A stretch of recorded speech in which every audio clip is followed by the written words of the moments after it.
In a small canyon in South Napa Valley lies one of the original Pinot Noir producers for the area. Join us as we meet Elkhorn Peak Cellars.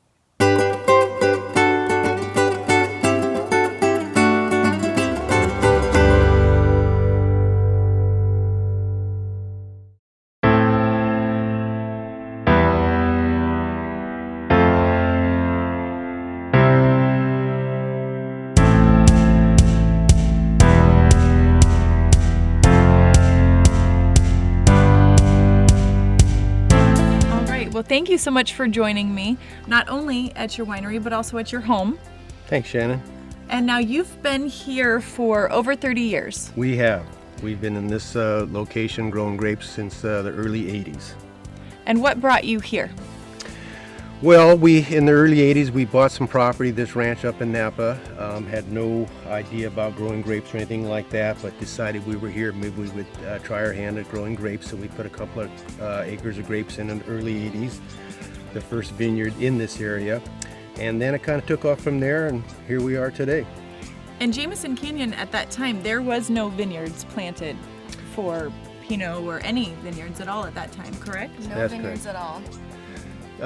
Jamieson Canyon is the south area of Napa Valley. It really wasn't recognized as a premier grape growing region. Of course, the Carneros region was, so we were kind of pioneers in that stage, and we put some Pinot Noir, some Chardonnay out here, and it grew very, very well. We were very happy, and now the whole area is totally planted out. It's recognized as a very conducive area to grow Pinot Noir and Chardonnay in the Napa Valley.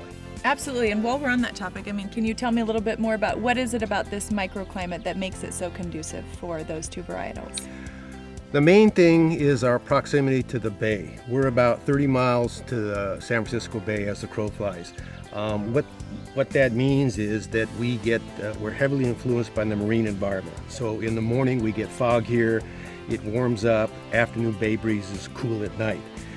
So the microclimate is definitely the number one variable that kind of sets us apart from the rest of the Napa Valley.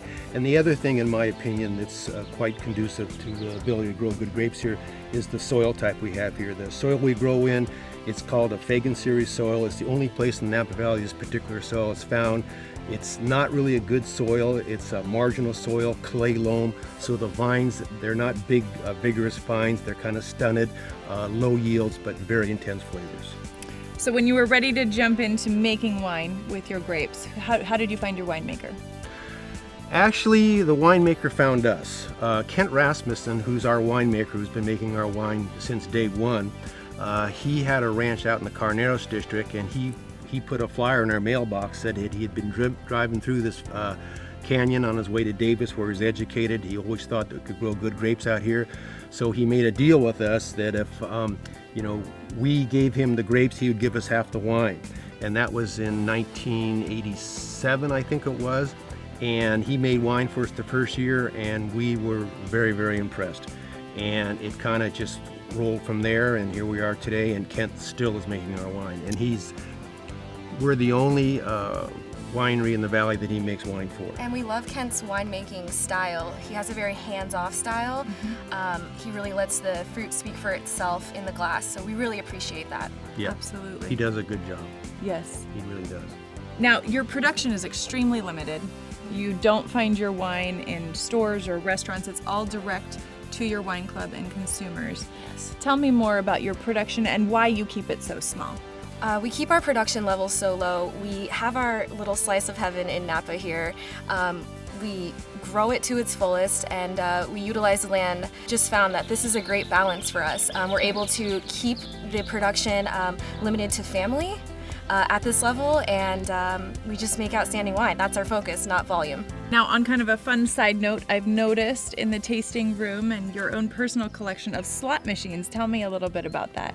Well, there are a lot more things in life just to growing grapes and making wine, and I'm kind of a hobby-oriented guy, so one of my main focuses that I really get a lot of pleasure out is the antique slot machines. I've been collecting them for 40 years. I repair them, restore them, do all that kind of stuff. It just kind of gives me another outlet to channel my energies at. Antique slot machines, antique cars, and good wine. What else can you ask for? He's it's also all good. a master gardener. Oh yeah. Oh there my are gosh. roses around here. Now, do you do all of the the landscaping I and do. everything here? Wow. I do, but I get great pleasure out of that. People say that's a lot of work. To me, it's not work, it's fun. I enjoy it. Well, it's on that. apparent because it's stunning here. And a lot of time when I'm doing it, I've got a little glass of wine there. I'm drinking that Well, too. yes, you're testing. You're testing. Absolutely. And testing out the products. Well, thank you so much for having me here today. I have thoroughly enjoyed it. It's a beautiful spot. So cheers. to Thanks, Shannon. Enjoy. Absolutely. Cheers. Cellar Angels is so honored to bring you this authentic story about a family-owned ultra-premium winery. Order yours today and you'll see what we mean. Thank you for your support.